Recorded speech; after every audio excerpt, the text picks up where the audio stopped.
नमस्कार, आज की खबर में आपका स्वागत है। मैं हूं आपके साथ शिखा मेहरोत्रा और हम आपके बीच आज एक ऐसी सेलिब्रिटी को लेकर आए हैं जिनको आपने छोटे पर्दे पर कई बार देखा होगा। अलग-अलग सीरियल्स में भूमिका निभा चुकी है, छोटी बहू की हो या फिर वैम्प की हो, कई किरदार में नजर आ चुकी हैं। जी हाँ, हम बात कर रहे हैं मोनिका खन्ना की, जो लाखों दिलों पर राज करती हैं और आज ये हमारे साथ मौजूद है। तो चलिए जानते हैं इनकी जर्नी के बारे में। मोनिका, आपका बहुत-बहुत स्वागत है आज की खबर में।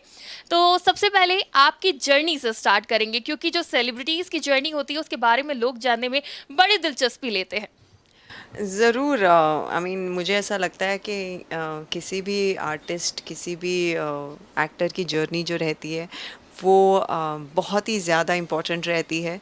और मुझे ऐसा लगता है कि it's not only just my journey, it's everybody's journeys जो हर कोई अपने अपने तरीके से उसे उसे आगे लेकर जाता है। तो मेरे लिए भी उतना आसान नहीं था।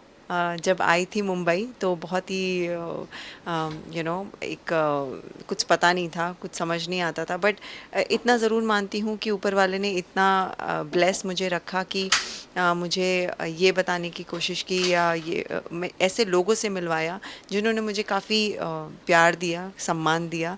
और उन लोगों की बदौलत, उन लोगों से कुछ जान के, पहचान के, समझ के मैंने अपनी ज़िंदगी आगे बढ़ाई। कुछ ऐसे दोस्त मिले जो आज भी मेरे दोस्त हैं पिछले 14 साल से। और मतलब मेरी मेरी मम्मी कहती हैं, जब आप अच्छे होते हैं, जब आपका दिल नेक होता है ना, तो फिर आप ऐसे ही लोगों से टकराते हो जिनके दिल भी नेक होते हैं। सो जर्नी मेरी भी ऊपर नीचे की काफ़ी रही है, बट ठीक है, मुझे ऐसा लगता है कि दोज वर द डेज़ जहाँ पे मुझे बहुत कुछ सीखने को मिला। और मुंबई के बारे में एक बात बताना चाहूँगी कि मुंबई में जो रह गया सो रह गया। और मुंबई आपको ऐसी ऐसी चीज़ों से, ऐसे ऐसे उतार चढ़ाव से आपको लेकर जाती है कि आप ज़िंदगी की बहुत सारे लेसन्स बहुत अच्छे से सीख लेते हैं। So I believe my journey was I think amazingly beautiful. जितने भी उतार चढ़ाव मैंने देखे हैं अपनी ज़िंदगी में, उससे मैं काफ़ी कुछ सीखी हूँ। एंड जो भी हूँ, जैसी भी हूँ, आप लोगों के प्यार की वजह से हूँ। So here I am and I am loving my life. जब आपने मॉडलिंग करने का और एक्टिंग करने के बारे में डिसाइड किया तो उस टाइम फैमिली का क्या रिएक्शन था? क्या उन्होंने सपोर्ट किया था आपको? एब्सोल्युटली। मतलब अगेन आई एम सेइंग कि मैं बहुत ब्लेस हूँ कि मेरे माता पिता ने मुझे बहुत सपोर्ट किया। उन्होंने एक भी क्वेश्चन नहीं उठाया। मुझे शायद शायद they were very confident about me कि ये लड़की अगर कुछ डिसीजन ले रही है, अगर जो भी सोच के डिसीजन ले रही है, we have to stand by her. So they stood by me. And I think अगर वो लोग नहीं इस चीज़ के लिए मुझे ग्रीन सिग्नल देते तो शायद मैं यहाँ पर नहीं बैठी रहती। सो I would like to give my credit to my parents who actually supported me at the right time, and they literally, being my pillar to be whatever I am right now here in. एक चीज़ बहुत आपके बारे में search करी जाती है social media पे कि आपकी फैमिली बैकग्राउंड क्या है, आपकी शादी हुई है, नहीं हुई है, बच्चे हैं, नहीं हैं। तो आज इस कन्फ्यूज़न को दूर कर देते हैं अपनी ऑडियंस के लिए। जी, मैं दिल्ली से हूँ। और मेरे माता पिता हैं, मेरी एक बड़ी बहन है। और मेरी शादी नहीं हुई है, इसलिए कोई बच्चा नहीं है। और बस एक्टिंग करती हूँ। आपका जितना मुझे देखना चाहते हैं, मुझे वैम्प के रोल में जितना पसंद करना चाहते हैं, मैं वो कोशिश करती हूँ कि आपको हर तरीके से एंटरटेन करती रहूँ। मुंबई में रहती हूँ और लखनऊ मेरे दिल के बहुत करीब है क्योंकि ये मेरा ननिहाल है।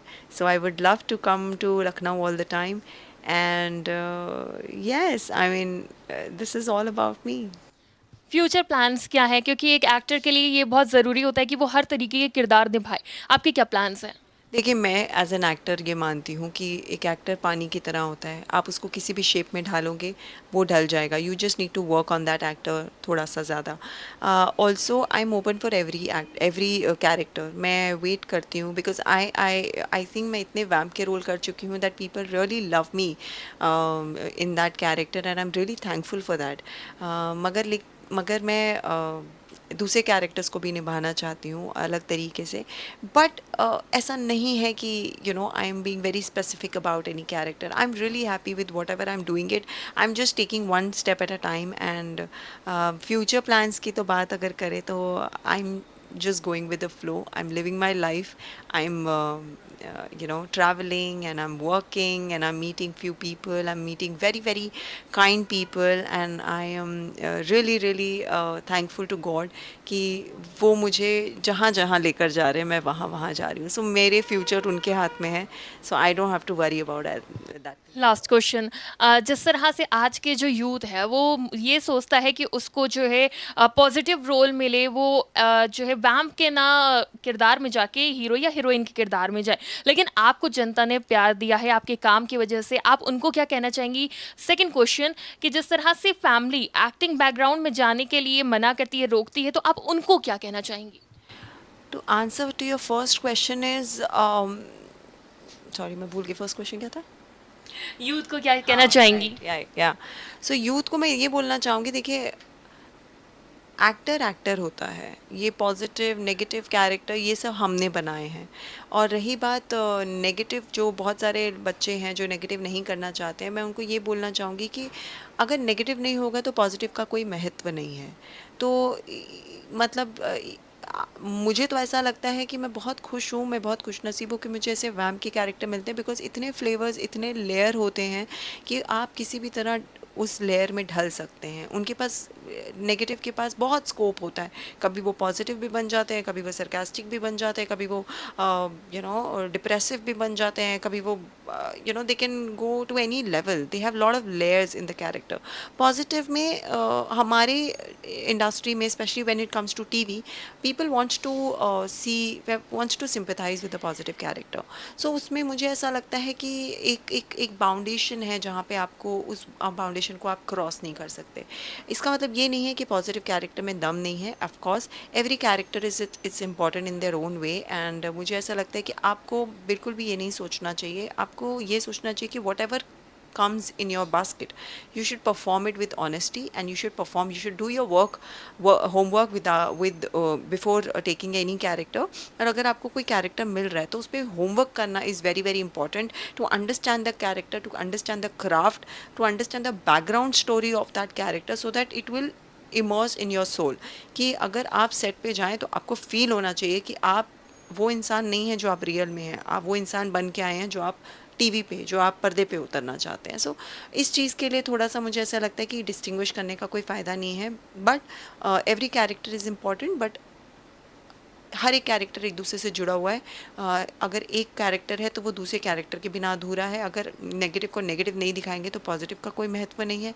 और अगर पॉजिटिव ही दिखेगा तो नेगेटिव को नहीं दिखाएंगे तो कहानी में एंटरटेनमेंट नहीं होगा. मज़ा नहीं आएगा जब विलन को चार बातें पॉजिटिव कैरेक्टर सुनाएगा या विलन को मार पड़ेगी तो मज़ा नहीं आएगा. आई एम श्योर जब आप थिएटर में जाते हैं तो जब विलन को जब मार वार पड़ती है तो आपके दिल को सुकून मिलता है. तो वो एंटरटेनमेंट गायब हो जाएगा and life become so boring.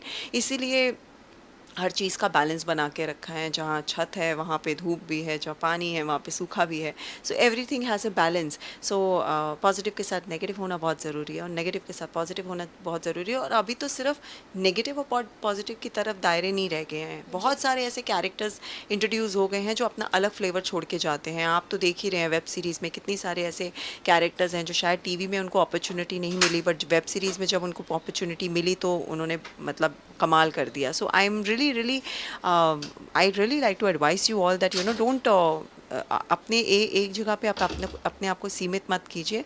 खुलिए. I mean just spread your wings and whatever comes in your basket just grab it. Parents? Parents तो मुझे ऐसा लगता है कि आजकल यार every parents is very supportive towards their child.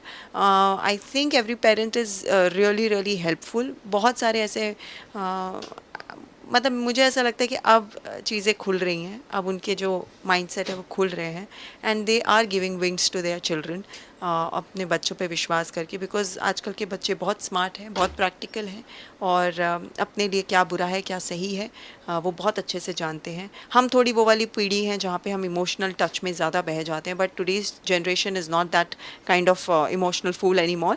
And I think they know what is good for themselves. तो I think उनके पेरेंट्स उनके लिए सपोर्टिव हैं और आजकल बहुत सारी चीज़ें बदल गई हैं, लड़कियों को काफ़ी आज़ाद कर दिया गया है, लड़कों को बहुत सारी चीज़ों से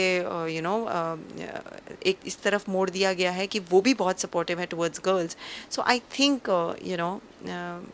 things are changing and parents are becoming very very supportive to their children.